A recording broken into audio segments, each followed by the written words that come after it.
I think that's what happens.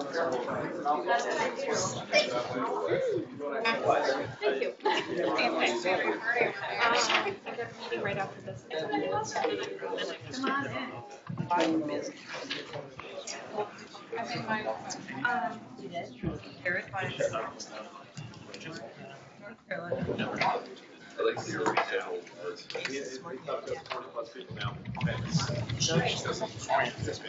Wait, not. Oh, I don't know how many people are those are yet. I'm saying that.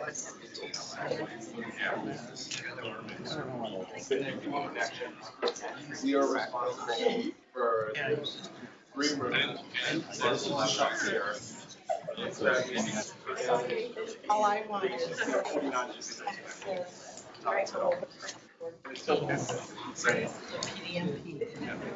you don't have. But there isn't a track.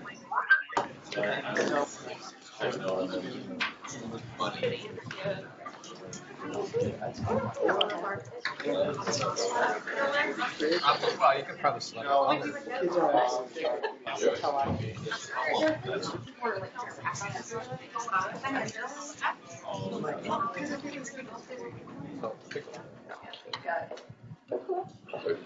Everybody, we're gonna wait a few minutes before we get started. You guys know any coworkers you can go bother them and drive. Don't we? You'll never come back. Exactly. Send them an email. I wish I could see what the other I'm going to do. That's kind of fun. See how many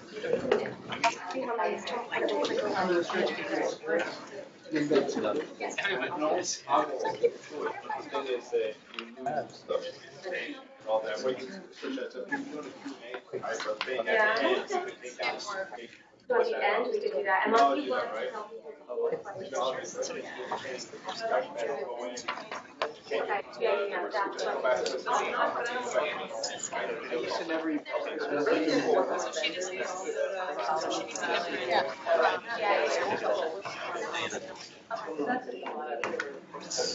I think it's got it.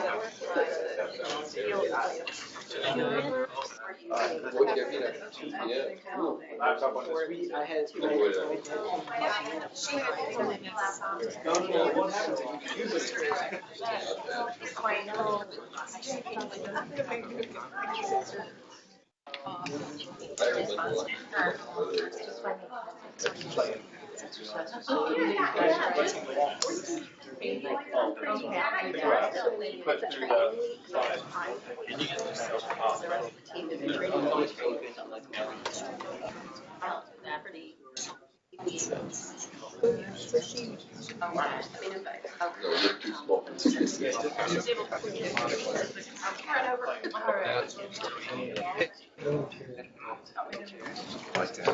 During long leads.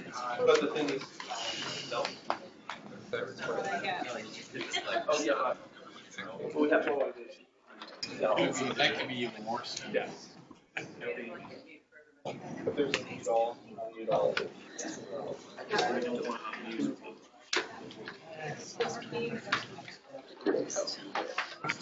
They're not.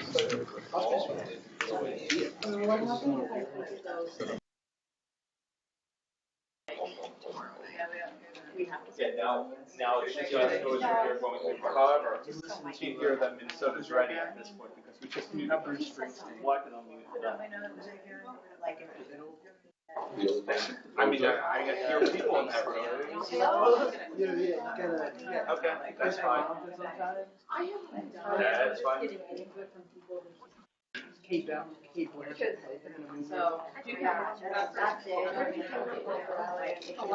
Right, yeah, that was okay, so fine. Making sure that those connected. You know what? Rally, you were supposed to set up rallies this small. That was the other one you saw set up. They were the first one. Portland. But do you think like there's just one So I can see what. Because I want to take a couple of times to do the exercise. We have like 2 more minutes. Maybe we need to tell everybody else that we're starting in 2 minutes. Should we do that? Yeah, they hear what you Oh, speak. they can hear Right us. now, Oh, they're here okay. listening to you. Okay, well, everyone who can hear us, we'll start in about 2 minutes. Kind of like God. B-O-G. God is coming.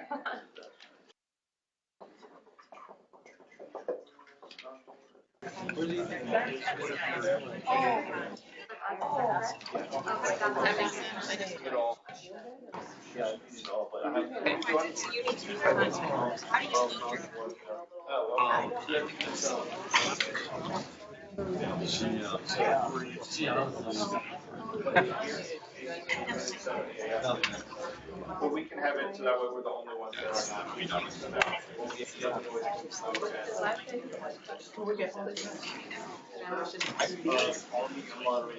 Oh, okay. yeah, so you just put unmute all.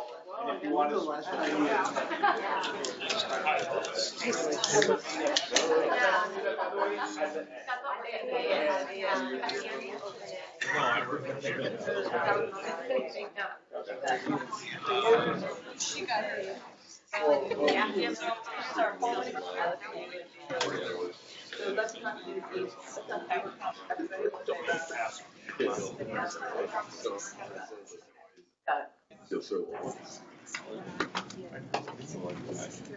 I'm giving it like 3 more seconds. Oh, okay, it's 2:10. So.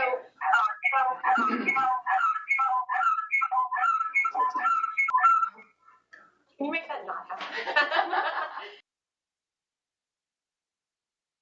Get started then. I'm sure people will come in as we're going along. So for those who don't know me, I am Lisa Panasco in the Human Resources Department. And I am so pleased to be with you this afternoon and to have the chance to introduce our corporate athlete guest speaker, Ann Loehr. She is a generational guru, author, and transformational leader who is here today to discuss the 4 areas of what consists of the overall corporate athlete. So that would be the physical, the emotional, the mental, and the spiritual. Ann's work has been mentioned and or featured in Newsweek International, the Washington Post, the Huffington Post, and the New York Times, just to name a few. She also co-authored a series of leadership articles for the Washington Business Journal. So we're so glad to have her here. And without further ado, please join me in welcoming Ms. Ann Loehr. Thank you.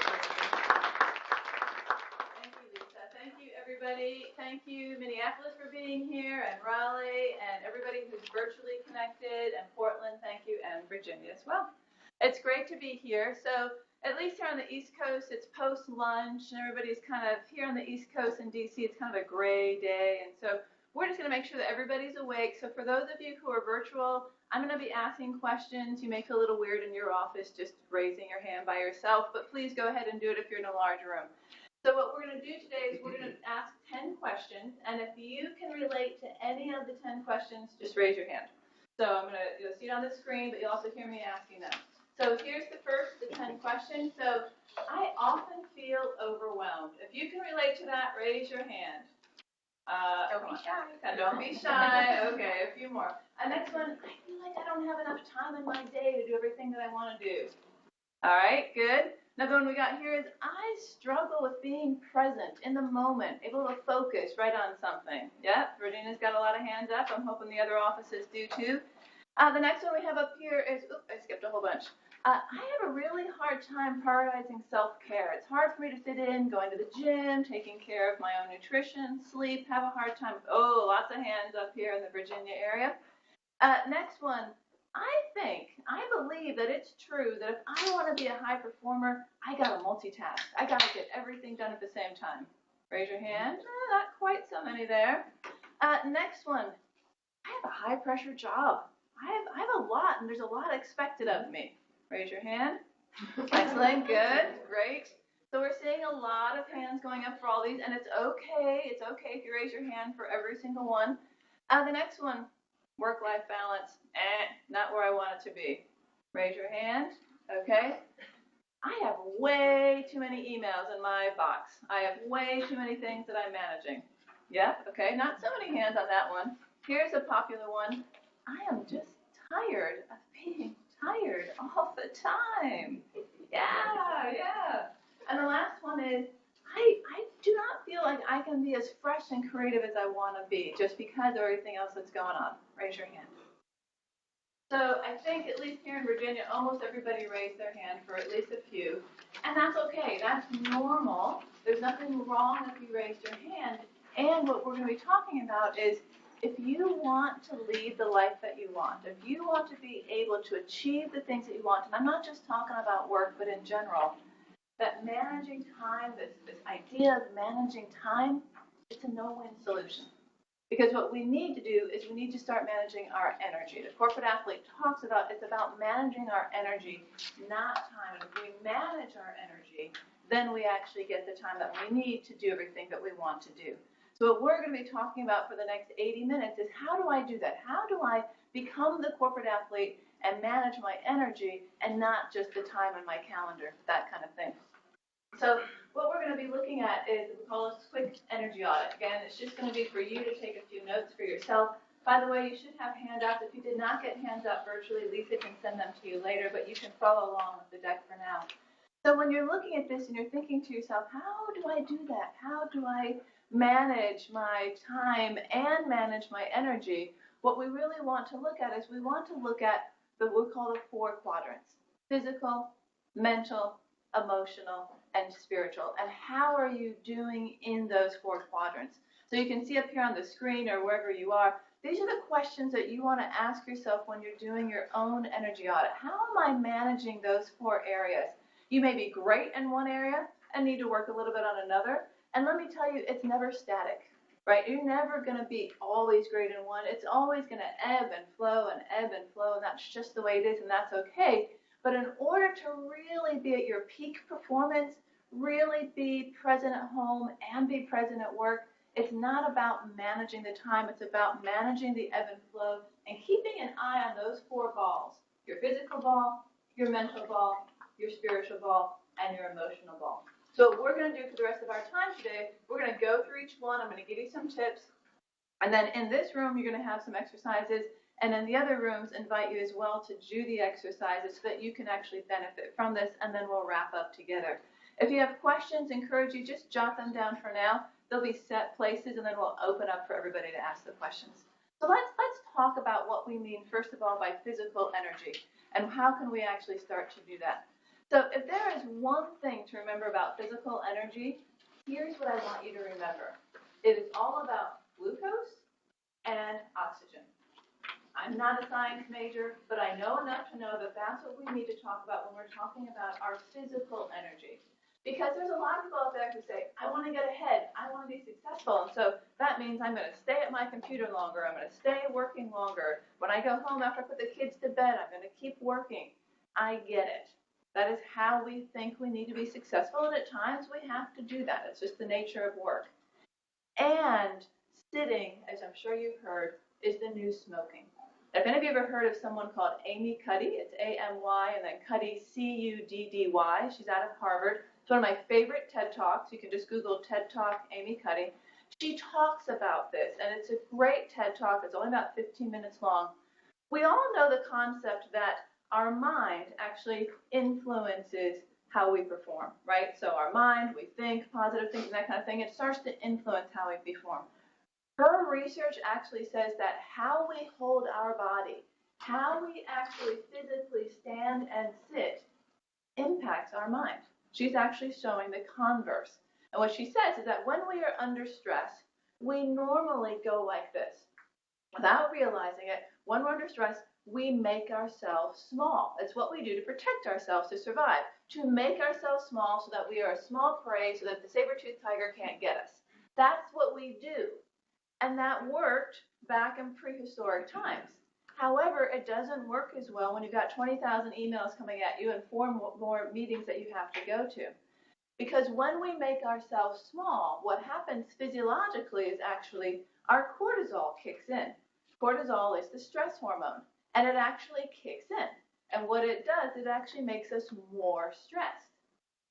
A little bit of cortisol, it's good, right? We want to kind of be on our game. A lot of cortisol, we start getting what we call an amygdala hijack. An amygdala is part of our brain and it sends the fight or flight mode, right? Whoop, something's happening, I gotta fight, I gotta flight. And so what happens is, instead of being able to stay focused, instead of being able to stay present on what we're doing, our brain and our body is going 100 miles an hour. So what she says is, in order to reduce it naturally without doing anything, is you have to expand your body. And when you expand your body, all of a sudden, you get more oxygen into your system. And all of a sudden, you start to relax. So I want everybody to practice it, and if you're in your own space in the office, go ahead and do it. But I want you right now to all kind of scrunch up your body, scrunch up your face. Just go ahead and do it. Scrunch up, scrunch up. Okay, and now just sit back and open up. There we go. You can even open up like that. Open up all the way and open up. And we're going to do it again. So kind of scrunch yourself up, scrunch your face. You're really tense. You're typing over your computer. You've got 1,000 things you're thinking about. And relax. I'm not going to open it to everybody, but I just love someone in Virginia real quick. What did you notice when you did that, ma'am? I do feel like it's less stressful. It seems just more relaxing, more comfortable. Yeah, so here's what I want you to do for the rest of the time. For those of you who couldn't hear her, she said it is feeling like it's less stressful. So for the rest of today, if you notice in the next 80 minutes with me or other times that you're starting to cave like this, and we do it because we're so used to being hunched over, just pull your shoulders back and pull your elbows back. So I want you to keep that in mind as we go through the next 4 sections. So on top of all that, we need to think about, well, what does it mean when I talk about physical? What do we actually have to do to make sure that we have enough energy in our tank to go all the way to Friday and be productive and be creative? So there's 4 things we need to think about when we're looking at that. The first thing we need to look at is the nutrition that we are eating. Basic rule of thumb here is that we need glucose in our bodies. Remember I said there's only one thing to remember, it's glucose and oxygen. The oxygen we're now understanding because we need to move it through our body, and the glucose gives us energy. So rule of thumb here is we need small meals every 3 hours to 4 hours. If anybody saw my bag coming in, I'm like a walking Mary Poppins. I have all the AV for what I do for a living, but I have like almonds and I have all kinds of little things in my bag so that I can keep eating every 3 to 4 hours. So rule of thumb number 1 is make sure that you are really focusing on hydrating, drinking lots of water, but eating every 3 to 4 hours. And you want to make sure that you are getting breakfast in. A lot of people skip breakfast because they got to get on the road to commute. I get it, but just try to get something in, even if it's just kind of a shake that has some protein in it as well. It can be soy milk, that kind of thing. But that's tip number 1. If you want to be at your best performance, what you don't want is that afternoon slump, right? That afternoon slump, and what do? We grab the candy, right? We grab the candy, whoop, we fly up, and then guarantee the sugar crash, we're going to start coming down. We want to maintain our glucose level so that it's constantly, consistently keeping us energized. So that's tip number 1. Oops, sorry about that. Ooh. Tip number 2, back to that oxygen piece. We need to move our bodies. We sit too much. We need to move our bodies. If you can have more standing desks, standing meetings, walking meetings, especially in the springtime, what we're saying is you need to move your body, and even just a stretch like this counts every 45 minutes. And you actually need to move your body, as in get up and walk to someone's desk and say hi, or walk out, go to the bathroom every 90 minutes. So at least every 90 minutes, you need to get up and move your body because we need that oxygen to move. Because we can have all the glucose in the world, but if our oxygen isn't moving, it's not moving throughout our brain, and we're not at our peak performance. So tip number 1 is making sure we have the glucose. Tip number 2 is making sure we have the oxygen. And tip number 3 is the one that no one likes to talk about, is to make sure we are getting enough sleep. In our society, we applaud, we reward the people who pulled the all-nighter, who stayed up late.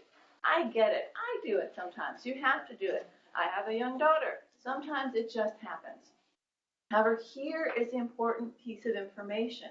We may think we're great because we stayed up all night and blah, blah, blah, and we took the red eye into Dulles, and then we went straight from Dulles to work into Arlington, and we may think that's great. But here's what happens.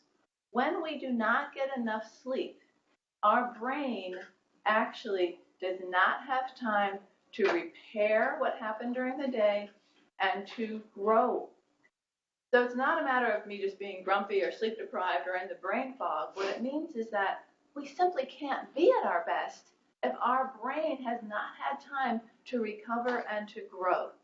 So you may think, I'm great because I took the red eye and I then drove into Arlington and here I am at work at 9 o'clock, and encourage you to make sure as much as you can, and I get it, it can't happen all the time, we're really looking for 7 to 8 hours of sleep. There are some individuals, when we look at the research, they really can pull off 6. Very high-level athletes can pull that off, but in general, most of us can't pull that off on a consistent basis without it starting to impact our performance. There's a couple of tips here of what you can do to make sure that you are consistently getting that sleep. And if nothing else, if you don't have a Fitbit or anything like this, this actually tells you how much sleep you're getting and the consistency of it. So when you're ready to invest in something like this is the Fitbit HR Charge. It really helps you start to do that. So we're still in the physical component of corporate athlete. We've talked about the glucose, which is food every 3 to 4 hours. We've talked about the oxygen, moving your body. We've talked about sleep, and the last thing I want to talk about is something called oscillation. Oscillation is just a very long, fancy word for something that happens in every biological system. So all it is, it's the ebb and the flow. Technically, it's the expenditure and the recovery of energy. That's how technically we would say it. But just think of it as the ebb and the flow.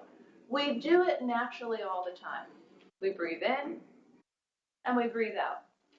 Our heartbeat goes and then it comes again. Oceans do it. Every biological system has oscillation. However, as humans, we think we're a little smarter than that, and we think we can just go, go, go, go, go, go, go. And that, when that happens, is called involuntary recovery. Voluntary recovery is, I'm going to work for 90 minutes, and then I'm going to take a break, stand up, walk around a little bit, and then go back to work, give my brain a second to recharge.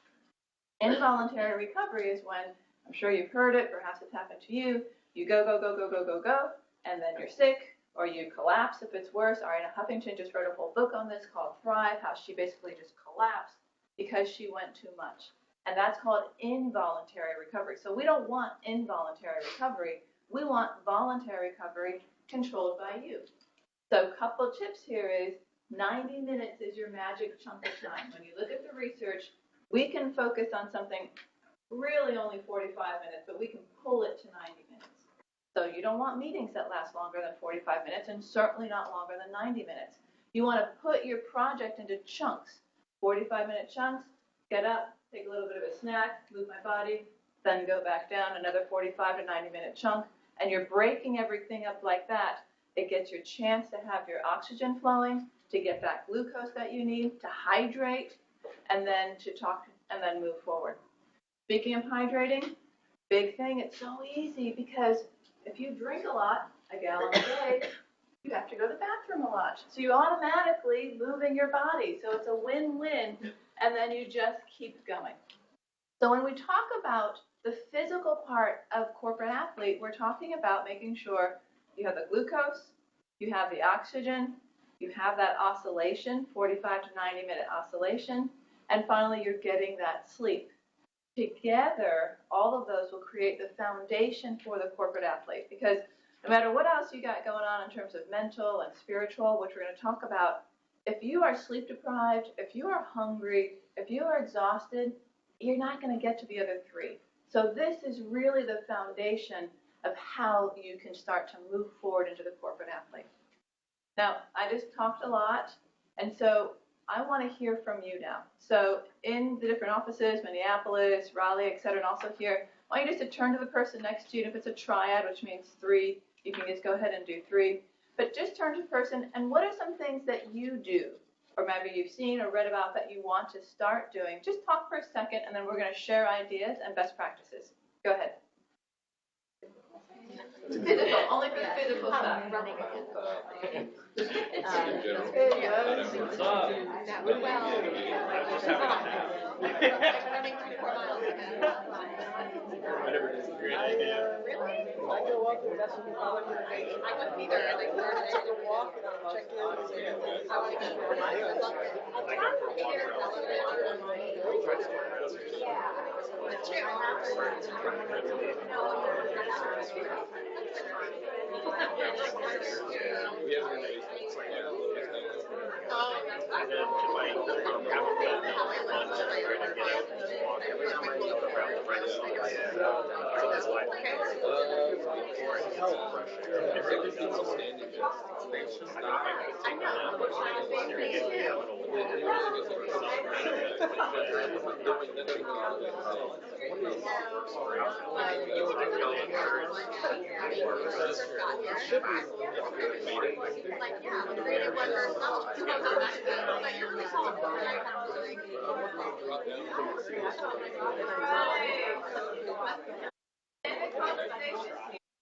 gonna let Virginia speak first, and then we'll go to Minneapolis next, and after that, we'll go to Raleigh, and then finally to Portland. And what I'd love for people is just to shout out, here, raise your hand so I can kind of monitor it. But just what are some tips that you have? Because guarantee if you have something that's working, it's gonna help everybody else in the organization as well. So, Virginia first, what do we got? What works for you here? Ma'am? For water, I carry a water bottle, because otherwise, if I rely on going to the kitchen and filling up a cup, I'm likely not to get there. So when I get here, I try to fill this up, and when it's empty, I'm more likely to say, oh, I need to fill it up. Great idea, great idea. I've actually seen people carry the gallon one as well, because then they know that they're drinking a gallon, so they get their weights in too. Another one for Virginia. Walking. Just walking where? Where do you walk? I'll take a walk down to Crystal City, to the shops and back. I try to do it within 30 minutes, so I've kind of set a timeline. Nice, every day? Not every day. Okay, so for those of you who couldn't hear in the other offices, we have a tip about carrying a water bottle and having it filled and then walking. Let's do Minneapolis. What do we got in Minneapolis? Can they talk? No, yeah, I don't need All right, Minneapolis. Walk the Skyway. Walk. Highway. The whole thing. I schedule meetings on different floors, so I have to go to a different floor. That's a great idea. Meetings on different floors that you're walking up and down. Excellent, great, thank you. Go to Raleigh and then we'll go to Portland. Anybody in Raleigh? Anyone in Raleigh? We are here. Okay. We were just chatting that actually, can you hear me? Yeah, we can. All right, so this is Mike. So we were chatting, and I just started using the Fitbit last week, and I was just saying that it absolutely has a behavioral change, psyche to it, because I find myself wanting to look now, and we were just chatting about, the kind of the competitive component of it, and it's behavioral changing. So I'm liking it. Yeah, Fitbit is great. There's different types. You can get the Flex all the way to the very fancy ones. They're great, and that competitive piece, you invite friends, then you can compete with friends and that kind of thing. And my daughter, I never put her up to it, but like she has a goal of 10,000 a day. She's 11, and at the end of the day, sometimes I just see her walking around the house. I'm like, hey, what are you doing? She's like, I need 400 more steps. I'm like, all right, go for it. So, because she wants to get her goal every day. Great, Right. thanks. And Portland, anything in Portland? I'm not Portland. Beaverton. Do we have people in Oregon right now? See. Okay. Well, Portland? then you do. Okay, we're going to skip Portland. And anybody virtually? Anybody virtually who wants to share some tips? Oh. Maybe they chatted in. Can we unmute everybody in virtual? Or if they want, they can type it in. Yeah, You can type yours into the blue jeans and we'll read it out loud. Yeah. So let's do this. So I want to make sure we get you out on time. So virtual, if you have a tip, type it in and then we'll read it when we take our next break.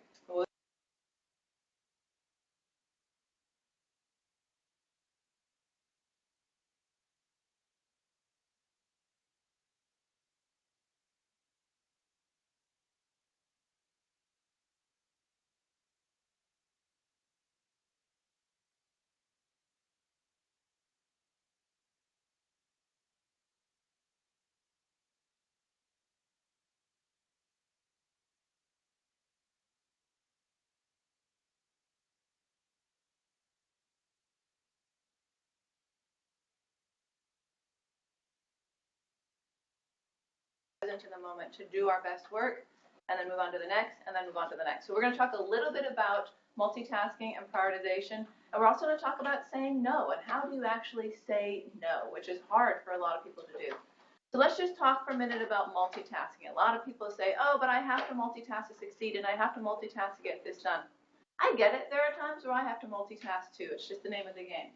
However, in general, what was it like for you? Say, for example, you're talking to someone and they're like, right? And they're typing or they're texting or whatever while you're talking. What's the message they're sending? They're Not paying attention. They don't They're not with you. They don't care, right? Is that really the message we want to send to our colleagues, people we work with 8 hours a day? And again, I get it. There are times where I have to do it too, on a conference call, for example. But in general, the rule of thumb for multitasking is don't multitask when safety, security, or relationships are at risk. Safety and security are obvious. Relationships, you really want to risk a relationship so that you can get this email done 3 minutes faster. Is it really worth it to you? And also research clearly shows that multitasking does not work. If you're doing one thing, if you have a two-thing you're doing, if you're doing one and it's something that you do all the time and it's manual, like say folding laundry or making coffee, and then you're talking to someone, yeah, you can probably pull that off. But if you're doing two things that take brain waves, what you're doing is called task switching, and task switching does not work. It takes more time for your brain to switch from one thing to the next thing, from one thing to the next thing, than to sit and focus on one. Yeah, people say to me all the time, but Anne, like this is so hard. I've got so many priorities and I've got competing priorities and how do I know what to do? Well, what we need to think about is the alignment. How does your priority, your task, whatever, align with the organizational mission? Now, it's very easy for someone to come up and say, hey, Lisa, will you take care of this for me? And because the support staff say, yeah, sure, happy to do it, right? And really what you need to start doing is to start saying, happy to consider it, and how does this align with the organizational vision, or with even the team vision, or even with Q1's vision? And at first when you start doing that, people are like, whoa, that's a little weird, like I just asked you to take care of this thing for me.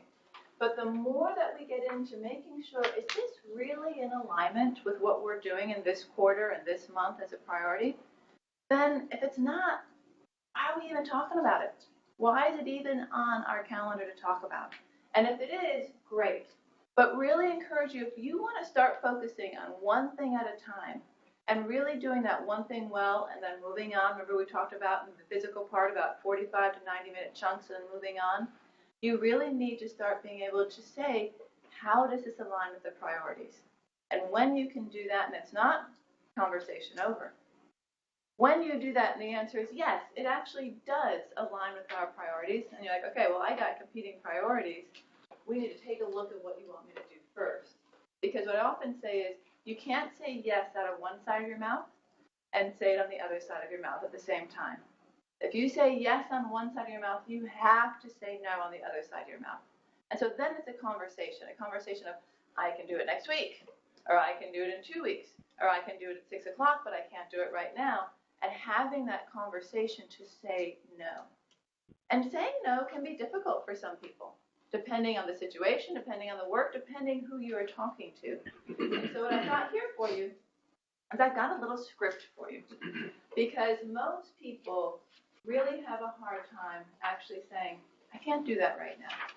Or to even start to negotiate and say, I can do that, and it's going to have to wait 3 weeks or whatever the case may be. So we've got right here, we've got a script for you. For those of you who can't see the screen, we've got things such as, and the last one is more about for family. You know, we can't go away for the weekend. I have some work I have to do. But at the top right here, I won't be able to take that on. I can't add that to my plate. I can't do that right now. That makes a lot of people a little uncomfortable. It's like, wait, I'm support. I'm supposed to be able to say yes. I'm supposed to be there for everybody. What I often say is, it's about your own oxygen mask. Right? When you are in an airplane, what do they say? They say to the adults, put your oxygen mask on first, and then take care of the people around you. If you are so overwhelmed, remember those 10 questions, and most of you raised your hands? If you are so overwhelmed and you can't think and you can't focus, or you're hungry, you're sleep deprived, and you add one more thing to your plate, you're not going to do it well. And so you need to put on your oxygen mask first, And that may mean you're going to have to push back a little bit. So what we're going to do right now is we're going to go into a role play. Go ahead, groan. I know no one likes role plays. Let's go ahead and groan. But it's important to practice how to say no. So again, in other offices, want you to pair up. If you're on your own, you can write out the script. But here's what I want you to do. And I do want to do dyads, which means pairs or two people. So if you're a triad and you don't have a partner, stand up in this room and they'll find someone for you. And here's what I want you to do. You're going to go A and B. You're both going to get a chance, so it doesn't matter who goes first. If you don't know each other for some reason, introduce yourself. A, you are going to ask B to do something. And make it kind of real, not like, go get me a cup of coffee. Like, I really want you to take this task and it needs to be done by tomorrow morning or whatever. And you're going to be a little assertive. B, I want you to practice saying no. Maybe you're already good at it and it's just more practice. Maybe you need a line from the screen, but I want you to practice saying no. A, I want you to push a little. No, this really is a priority. This really needs to be done. And B, I want you to get comfortable starting to negotiate and figuring out, well, I can't do it right now, but I can do it at 3, or I can do it at 6, or whatever the case is. You have about a minute for each side, so you can do it for a minute. I'm going to tell you to stop. Then you're just going to switch. You're going to do it again, and then we'll talk about it all together. Everybody got it? Okay, great. So go ahead in your own rooms, in a virtual, write out the script how it might go, and then in your another room, go ahead and partner up. Go ahead and go. No.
I'm going to wherever you are. I can't work.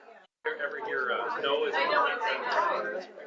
Ending the conversation, bringing it back. So let's talk about that. So we're going to talk about it by site. So we'll talk about Virginia first, and then we'll go on to the other sites. And what I'm looking for is a first person, which means you're speaking for yourself. You're not speaking for others. And what was it like? What did you learn by doing that, either yourself or maybe you heard someone else do a really good job, give a good example? So we're going to start with Virginia real quick. If no one raises their hand, I'm going to call on you. Thank you, ma'am. Negotiating time, because we can always squeeze something in. I think it depends on the size of the task that's being asked. So how did you do that? What was the language you actually used to negotiate? How soon does the task need to be accomplished? How soon does it need to be completed? And how much time does it take? and what is your schedule? Great question. How soon does it need to be done? How long do you think it will take? What is the schedule? Those are all great questions, right? Because I'm not thinking if I'm necessarily delegating or asking you to do something, but then it's like, oh yeah, you're right. Actually, that will take 2 hours. Like, I didn't think it would take 2 hours. You're right. So let's figure out how to redo it. Great tips. Anybody else in Virginia? Yeah, but if you mean no, say no. What does that mean? If you Like- mean no, say no. If you really mean no, just say no. No can be a complete sentence. Because if you start softening it up and saying, well, when, I might see if I can get around to it, it's all soft. Right. If you mean no, just say no. Yeah, exactly. And that, because if you do that, then you start drifting into the emotional state, right? That impacts the emotional energy. Because if you really don't want to do something, it's one thing if literally it's only about time and you can do it tomorrow, but sometimes you just don't want to do it, just say no. I don't want to be on that committee, thank you. But no, Yeah. the answer is no. Yep, exactly. Great. Let's hear from Minneapolis. Any tips from Minneapolis about what you learned doing that? They're unmuted. You're unmuted.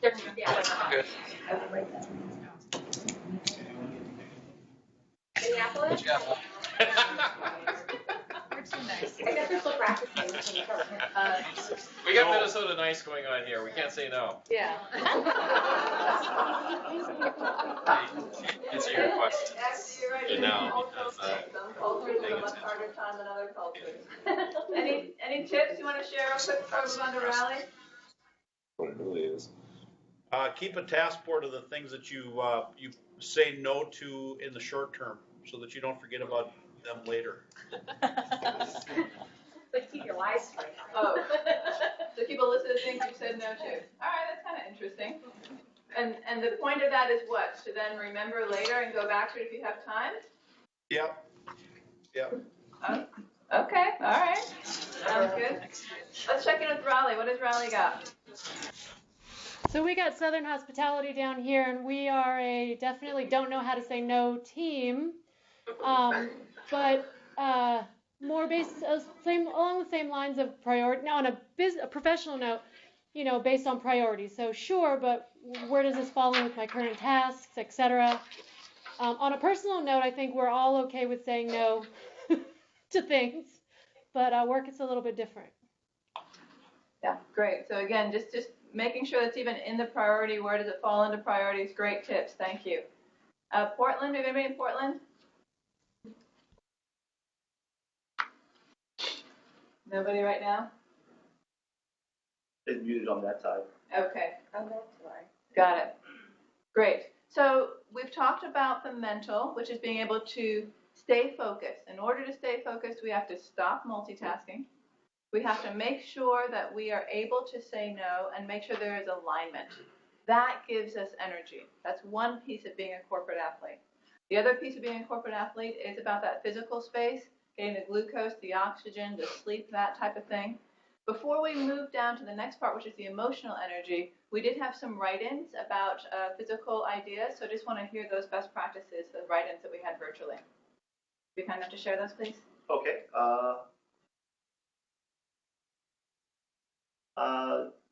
James Kennedy said, bring lunch, don't eat the sponsored lunches. I don't agree with that, but I understand. Next speaker said, Rebecca said, as a remote worker, walk around the house or stand up during phone calls. And then Sarah stated, call into conference calls with a mobile phone and take a walk while participating on the call. Yep, all great ideas. So just walking as much as you can. If we think we have to sit at our desk and do everything, we don't have to anymore. Excellent, great.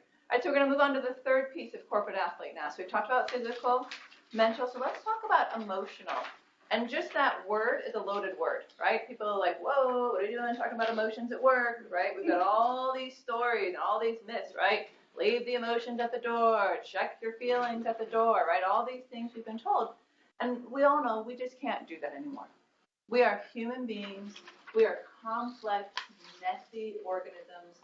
And what we do is we bring it all with us. So we can't suppress it. We can't not have it because emotions actually give us information.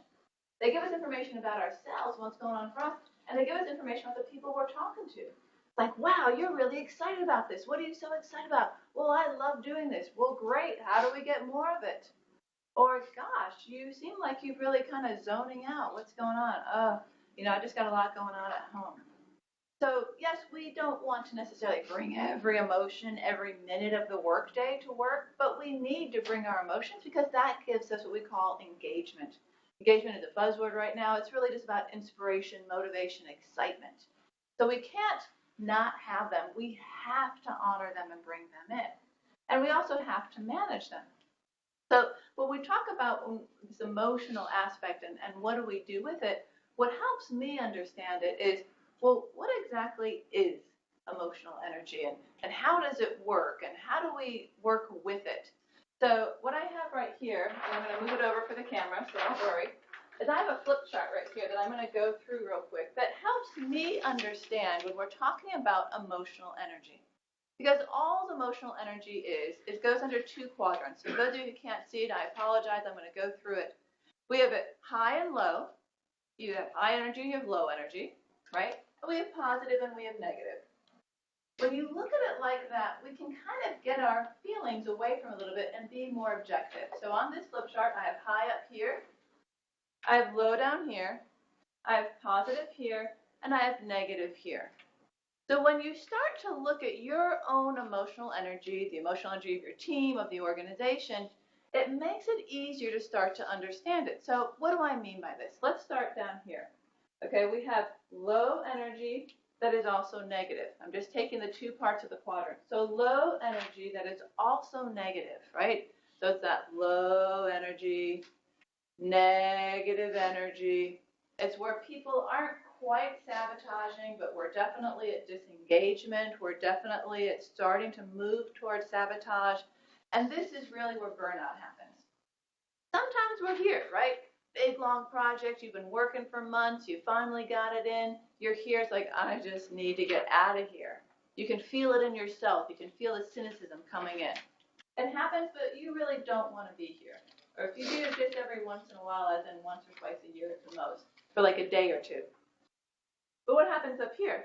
High energy that is negative. That's that fight or flight that I was talking about. The word I wrote here was amygdala hijack.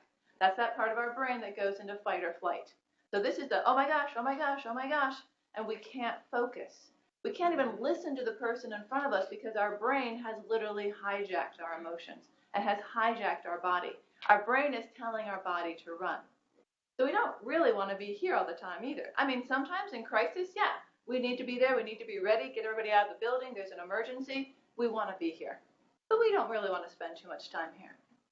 What about on this side, the positive side? Low positive, this is what I call beach time, right? This is reggae time. This is where we're hanging out, we got low energy, we're not running a marathon, but it's positive. We're just chilling. Great place to be. Don't want to be here all the time either, right? Because we need innovation, we need catalysts, we need to get moving. And then up here, this is a light bulb. For those of you who can't see my horrible arch, this is a light bulb.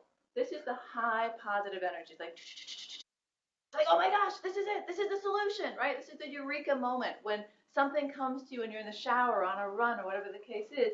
That's what this is. In general, it's not always possible, but in general, you want to stay on this side. You want to stay in the positive zone, but not always. It doesn't always happen like that. And you don't want to be at one or the other. That's why I have this little symbol right here. Remember we talked about oscillation? That ebb and flow, that back and forth that is natural. You want to stay in general between these two. Too much high energy, even if it's positive, you're just going to be manic. You're like, oh my God, can't work with her. She's just like out of control. Too much low energy and you're like, hello, like, are you there? So you want to oscillate. This is where the daydreaming happens to help us get up to here, and this is where the action happens. So when people talk about emotional energy and they say, well, what the heck are you talking about? And what do you mean emotional energy for the spiritual quadrant? Really encourage you to think of it, well, is it high or low?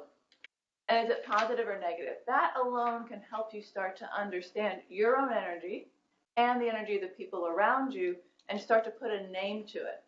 And when you can start to put a name to it, then it's less about oh my God, like what's up with her and her emotions? It's like, oh, she's kind of in beach mode right now, so I need to move her up a little bit. Or, whoa, she's in manic mode, I need to move her down a little bit. And you can help that person see where they are, and you can help them move up and down. But how do we do that? How do we actually move someone up and down? They have this emotional energy, whatever it is. How do we actually do that? Well, Sean Aker wrote a book called The Happiness Formula. It's a great book if you haven't read it before. And I'm going to read this in case some of you can't see it. And what he talks about is he says there's a business school, and there's someone who kind of looks like a professor and someone who kind of looks like a student. It says, so you see, work hard, you'll be successful, and then you'll be happy, as the professor is saying. Formula for happiness, work hard equals success equals happiness. It says, see, I'm smiling. And what Sean says is, yeah, backwards. We have all bought into this myth that I'm going to work hard, I'm going to be successful, whatever success looks like to you, your place of worship, your community, your family, your work, and then I'm going to be happy. What Sean says is, we got it backwards. We actually have to rewrite the happiness formula. And what he says is, you need to start with being happy, and then work hard, and then be achieving your success. Kind of a mind shift, right? We all bought into it, right? Everybody in this room is successful. You go to school, you do well in school, you get a good job, we're going to be happy. Then you're going to be happy. And he's saying that's actually not the way it is. So the question here is, if that's not the way it is, if we all bought into this myth, well, how the heck am I supposed to be happy first? I thought the car and the house and the job was going to make me happy. And so Sean's book again talks about this, and he says, if you really want to be happy first, making sure that you have your physical aspect of the corporate athlete ready and the mental, but if you really want to master the emotional part, what you need to look at is you need to look at something called gratitude. Now, I am not necessarily taking anything about religion or anything like that. All gratitude is, what are you grateful for? What's going well today? What is it that's working for you right now in whatever part of your life? And the research shows that when people have what we call a gratitude list, and literally mine is like on the back of an envelope on the Metro, 8 things that you are happy for and you are grateful for, that automatically it starts to impact your brain. And we just showed earlier with the Amy Cuddy research, our brain impacts our body, and our body impacts our brain. So we're going to move into another exercise right now. This is an individual exercise, no matter where you are. I want you to take your hand out. If you don't have a handout, take out your phone, your tablet, a piece of paper, whatever you have. And individually, I want you to write down 8 things that you are grateful for. I don't care if it's food, if it's water, if it's air, if you're alive, if it's family, but just take 1 minute and write down 8 things you're grateful for. Go ahead. Anybody need a pen in here? I need a pen. Is there another pen over there? Here, I have one pen. I can see it. You can use your tablet. Are there any back there, Tom? I don't see any, but there's a bunch of paper. Okay.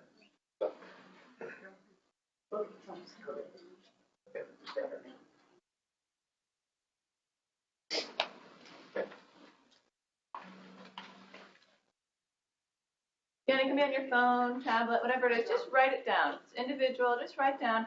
Do you do 8 really quickly? Keep going until I say stop. Okay. Yeah. Thank you.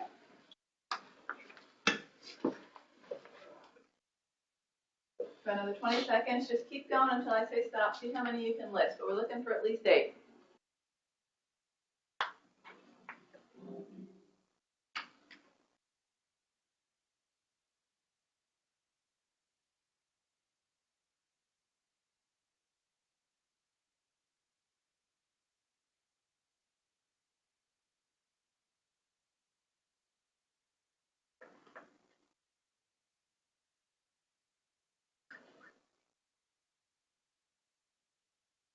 And go ahead and stop. So I'm going to talk to Virginia first, and then we'll see if we're going to talk to the other offices. What I'd like Virginia to do real quick is I'd like you just to popcorn. Just raise your hand real quick and just name 1 or 2 things. Make sure you're okay sharing it out loud. If you're not, don't share that one. But just what are you grateful for? What popped up for you as you thought about this whole thing about emotional energy and the happiness formula and gratitude? What popped up? What do we have? Family. Family, great. What else? Health. Did I say health? Yeah. Thank you. Sir? Job. Job, excellent, good. Candy, especially today. Home, yeah. What else? I'm alive. Yeah, absolutely. Alive. Springtime. Springtime, yeah. Excellent. What else? My fur baby. Your fur baby. Okay. What else? Ma'am, what did you have? Husband. Husband, great. Sir? Wife. Wife? Okay. Number one. Yeah, number one. You know this is being recorded, Yeah, right? totally. Totally said that. You can send her the link. All right. Ma'am, what did you have? A good car, safe, like reliable car. Yeah, safe, reliable car, right? They seem so basic.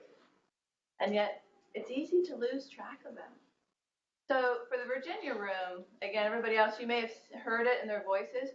What happened to the energy in the room as people were talking about their things? What did people notice? Ma'am, what did you notice as people were talking? What did I notice? The energy in their voice when they said what they were grateful for. What about the energy? It went, it's up. Positive energy. What else did people notice in the room? Everybody was smiling. A lot more smiling was going on, a little bit of laughter, right? Yeah, so that's what happens. It's such a simple exercise. And yet you can see the power of an individual activity, just write down what I'm grateful for, and then sharing it, and all of a sudden it starts to hit our endorphins. And then our brain starts to feel better, which then impacts our mood, which then is like, oh, I'm going to go get some water. Oh, I'm going to go take care of myself. And remember that quiz we did in the beginning about, oh, I'm overwhelmed often and all that kind of stuff? That feeling starts to dissipate. So when you are really struggling with this aspect of the corporate athlete, and you're like, whoa, I just cannot wrap my head around this whole emotional energy thing, if there's one thing I want you to remember, it's about this gratitude piece. Physical is oxygen and glucose. Mental, it's the focus, one thing at a time. Emotional, it's gratitude. And you don't have to do this whole exercise, but just yourself on the metro, driving to cars, say it out loud, sing it, I don't care. Do it. And I will be honest, sometimes for some of my clients who are really, really having a tough time, I ask them to do 30 a day for 2 weeks, and they can't repeat. Let me tell you, they start digging. They, down to fingernails, and things like that. But that's okay, because you know what? We do need to be grateful for our fingernails. So if you're really in a tough spot, really dig and set yourself a goal of 30 a day and you can't repeat. You'll be amazed at what comes up and how it starts to boost your energy. Come on. So Ann, I had to share, so I met Ann and went through a similar experience learning about this with Ann a few years ago, and I do I journal every morning. It's just my way to clear my head, and I write down every morning the things I'm thankful for, and it really helps keep perspective but balance in your life, and things that feel really heavy at work or that else are going on. It just helps keep things in perspective and calm you. So I just think people underestimate how valuable this small little exercise can be on your mental state, but keeping things in perspective. Thank you for sharing that. Yeah. And for those of you who are an app, there's apps for this. I mean, literally, you just open your app and you type them in, and then you get to see them and record them. There's lots of ways to do it, but it's a tiny little exercise that has such an impact. So Minneapolis and Raleigh and Portland, I'm not going to have you do that because I'm going to guess you said the same thing, but hopefully you notice the energy start to shift in your rooms as well. We've talked about 3 aspects of the corporate athlete. We talked about physical, mental, and emotional, and now we're going to move on to the last one, which is spiritual. We're going to do a little tiny exercise today, and then we're going to move much deeper into the spiritual part in October for another hour and a half, so just that you're aware of this. So people get a little weirded out when I start talking about spiritual energy. So let me just kind of tell you right now, and I know that Lisa's been doing a lot of corporate athlete education as well, that we are not talking religion, we are not talking ethics, we are not talking morals. When we are talking about spiritual energy, we are talking something called values. And again, people get a little values. What do you mean values? Is that about ethics and morals? What do you mean spiritual values? No. What values is what do we value? In other words, what is important to us? I can see some of you kind of looking at me a little bit like, where is she going with this? Let me explain why this is important. There's something out there called values-based leadership. We call it VBL, values-based leadership. Now, first of all, you do not have to be, quote, a leader to have to do this and do it well. You could be a leader in your place of worship, in your community, in your family, in your department. So don't think you have to be a CEO to be doing this kind of work. In fact, I often say every single person starting from high school up needs to do this work. Because what it says is that if you are aware of your values, which is what's important to you, and if you can articulate them, and then if you bring them into your life, just like you're bringing the other parts of these 4 aspects into your life, you actually get more energy. And that's just what this is about, right? This is about getting more energy. We said earlier that 25th hour in a day never comes. Time management doesn't really work. It's energy management. So if we know what our values are, and we actually use them on a daily basis, we get more energy. We feel more aligned with our purpose and who we are. And that's exciting stuff. And so when people talk about values, why do I have to know my values? We call it because of values-based leadership. So people say, well, what the heck is a value? Again, all we're looking for is what is important to you. Most organizations, and I see you have 6 right here, most organizations have values, have a purpose or a mission statement. Every single individual does too. Whether we realize it or not, we have core values. Often they're so innate, they're so part of who we are that we don't even realize. Well, doesn't everybody value that? Well, actually, no. That's something that's really unique to you, and you need to bring it to your life more. You need to show up more with it because it helps keep you alive and it brings energy to the team. So just as organizations have values, and I just have to say real quick, I really like the values and how you've worded them. So whoever did that did a great job. That was very well done. And individuals also have values. So what we're going to do is we're going to talk about, well, how am I supposed to figure out my values? Like, how does that work? How am I supposed to do that? So we're going to actually do an exercise right now. There's a couple exercises you can do. And again, as I said, we're going to go much deeper into this in October. But I want you to start thinking about it now so that you can start to use it now. So we're going to do a quick demo. I'm just putting it out there real quick. Virginia gets to do it. And I'm just going to ask someone in a few minutes to stand up here just because the camera is up here for everybody else. And all you have to do is share a time in your life where things were just fantastic, where things could not get any better. 90 seconds, 2 minutes, where you just felt like you were on fire and everything was as it was supposed to be. And that's all you have to do. And then we're going to talk about it and start to help you figure out within that story, what are your values? Before we do that, I just want you all to think about it. Before we do that, let me tell you what I mean by that. So some people are like, well, is integrity a good value? Is respect a good value? There is no good value. I want to be really clear about the value is what's important to you, because what it's really about is how does it manifest into behavior? That's the important thing. People say to me, well, I don't think that money could be a value. Well, actually, you're right. Money's not a value, but what do you do with it? Well, it gives me freedom. It gives me a chance to make a difference.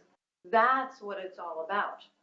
I actually had a very interesting conversation with someone the other day about the Taliban. They said, oh, the Taliban is evil, da, da, da. I said, look, I don't disagree.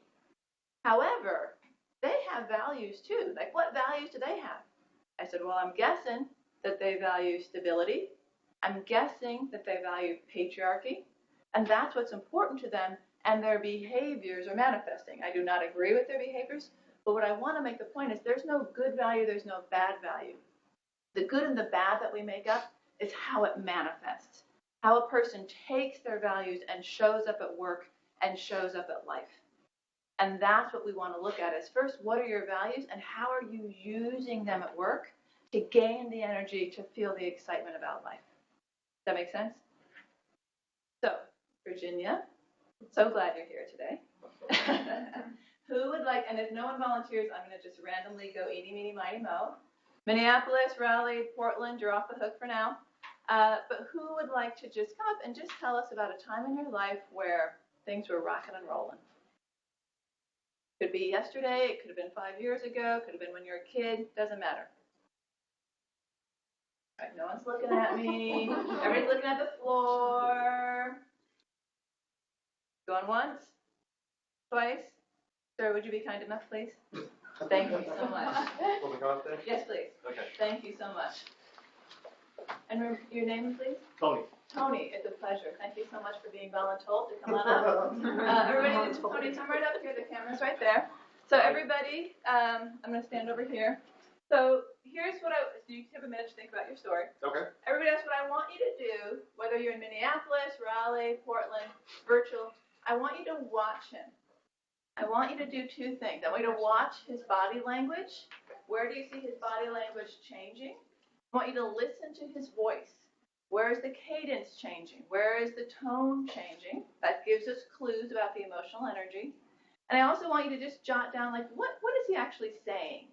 He may be repeating a few words, and maybe a few words, all of a sudden his body changes. Like, what do you notice as he tells the story? And jot those things down. And then we're going to talk about that. And then Minneapolis, I'm going to have you go first as we talk about that. Everybody got it? Okay. So 2005, I had a chance to go with my parents on a trip around Europe, and they made me their chauffeur. So I'm fine with that. I go around, I get to drive on the Autobahn in a fast car. They weren't appreciative of the speed, but still, it was what I like to do. And go around checking out all the wine towns, the vineyards, drinking, enjoying the local culture, trying to speak German, French, and Spanish, and mixing it all up. But still, a totally enjoyable moment for 4 weeks, just doing nothing but enjoying being with family, my parents, and letting go and just experiencing new cultures and meeting people, and have that epitome of that foodie experience, which is a really rewarding moment for me in my life. Great. Thank you. A round of applause for coming up. Thank you. Right, for Minneapolis, we're going to have you go first. So what I'd like you to do is, I think you're off mute now. What did you notice in terms of body language? What do you think he values? In other words, what was important to him based on what he said? What do we got? Culture. Culture. Okay, so we heard the word culture. What else? Who he was with. Who he was with. Yep, so family, yep. Okay, what else? Driving fast. Yeah.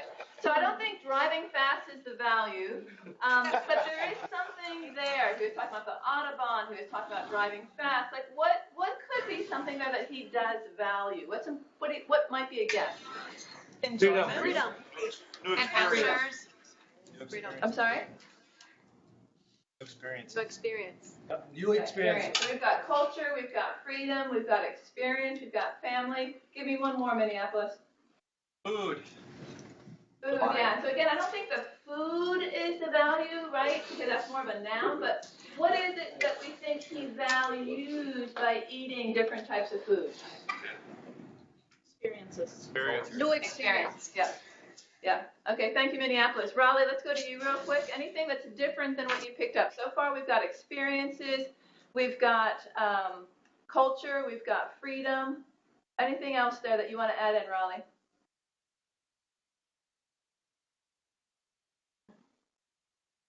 Yeah, maybe nobody's there. Oh, here we are. Sorry. There you are. Yeah, a bit of a synonym, but diversity. Diversity. Yeah. How did you get diversity? He never used the word diversity. Where did you get that? Well, just the variation. I wanted new cultures, different languages, different types of food. So yeah, those are all the experiences and all. But it was the change, the difference, the uniqueness to those. The variety was interesting. Yep, that's great catch. So there's actually two values in there that you mentioned. So one could be diversity, variety, that kind of thing, and one could be change. Change can absolutely be a value, just really like to change things up. So there could be two in there. Anything else, Riley?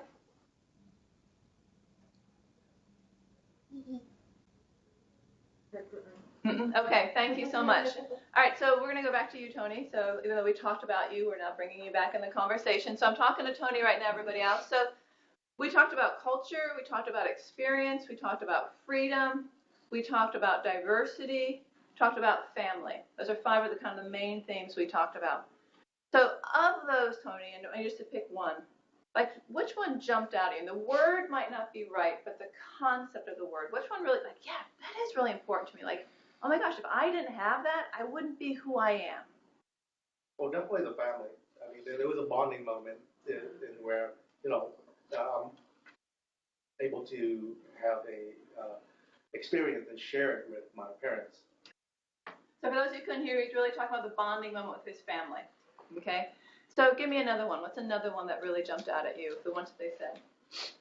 Well, I don't know if that's a value, but I did like driving fast. So would it be the freedom? Is that what it is? The freedom, but also the exhilaration, the thrill of just getting out on the highway and there's no limit. Mm-hmm. No limit. Did everybody hear him just say that? No limit. Okay, right there, that might be a name for your value. So thank you.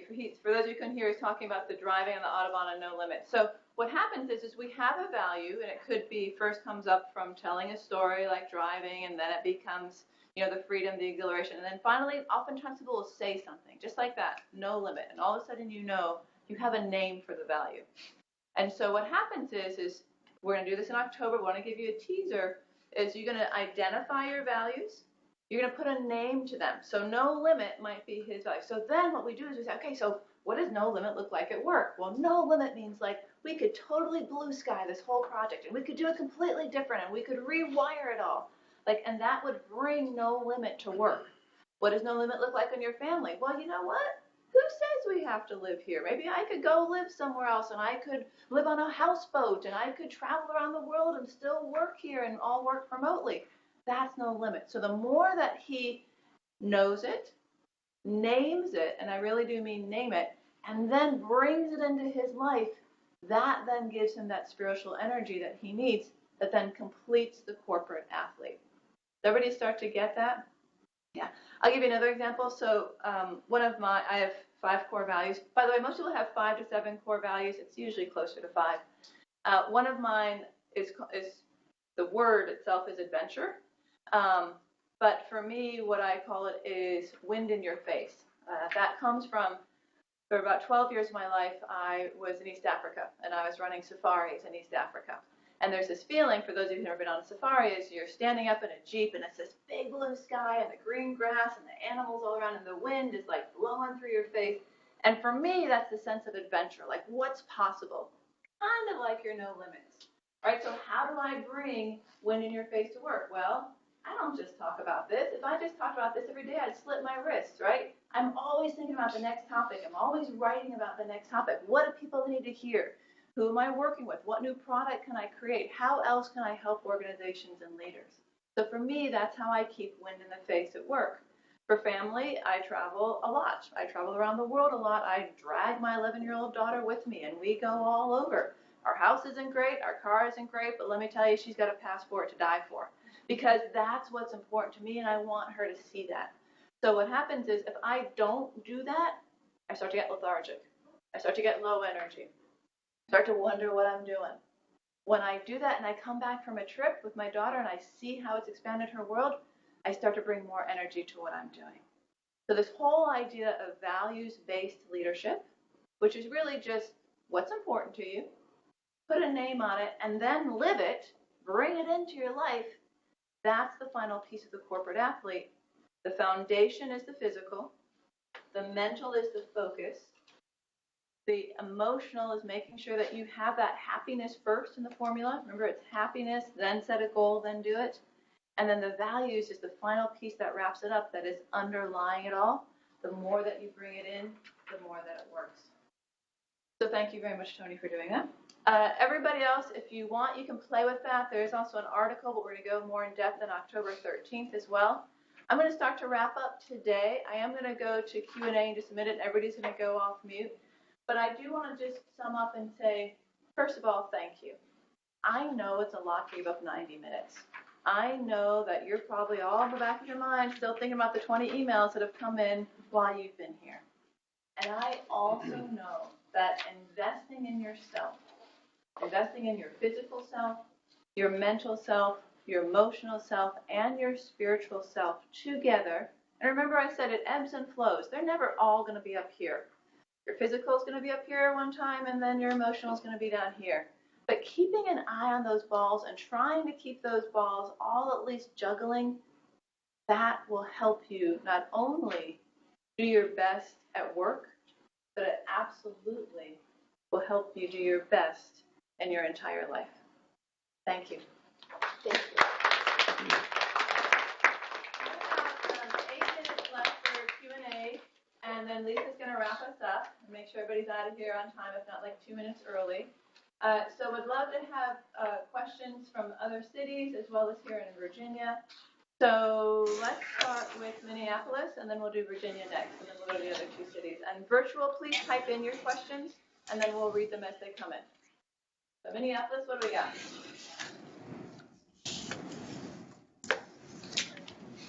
Can you expound on like food? I know food is important, like every 2 hours you eat good food. Can you give a good suggestions? What kind of food? For what type of food? Yeah. Good examples. Sure. I mean, there's a whole thing, and can send you resources. But in general, we're looking for high protein. We're looking for a lot of vegetables, and not as much fruit as we would like, because fruit actually gives us too much glucose. So we're looking to monitor it out. And obviously, you need some grains too. So nuts are a huge snack. If you're not allergic to nuts, it's a great snack. I have like 4 types of nuts in my bag right now. Plant-based is always better, but you don't want to only be plant-based. But really, in general, remember that food pyramid we learned if you grew up in the States? It's garbage, right? Just flip it on its head, right? Okay, and we want to have more of the vegetables and the proteins and less of the grains and the fruits is really where we're going. And soda, try to cut back on soda. Hold on for Minneapolis. Hold that thought. Anybody else from Minneapolis? All right, we're going to Virginia real quick. If you have to do a question, we'll come back to you. Sir. The no caffeine after 2 p.m. Yes. There has to be an alternative. Yeah. I will be so silent. Water wakes you up more than coffee does. Yeah. Cold water will wake you up more than coffee, and you do not have that up and then that down because you drink the caffeine and you're going to crash. Right, whereas water keeps you going, it keeps you moving. Now, of course, there are times where you just have to have caffeine because you're going to be working until 10 o'clock at night and you're just tired, right? But in general, if you're going to have caffeine, have it in the morning and really limit it. And because what happens is it starts to mess with your brain waves, and so you want to be able to get into a routine. Now, if you go to bed at midnight anyway and 1 and you don't start to work until 10 or 11 in the morning, you might be able to pull it off. But in general, you really don't want to be doing that. So cold water. And it keeps you awake or? Keeps you too awake. It keeps the caffeine will keep you too awake, and it's harder to fall asleep and get into your nighttime routine.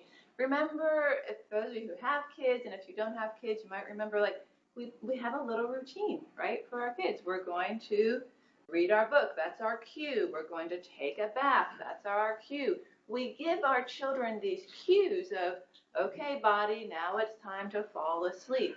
And yet somehow we got out of that for ourselves as adults. So we have to give our body cues that it's now time to go to sleep, and caffeine screws up those cues in our brain.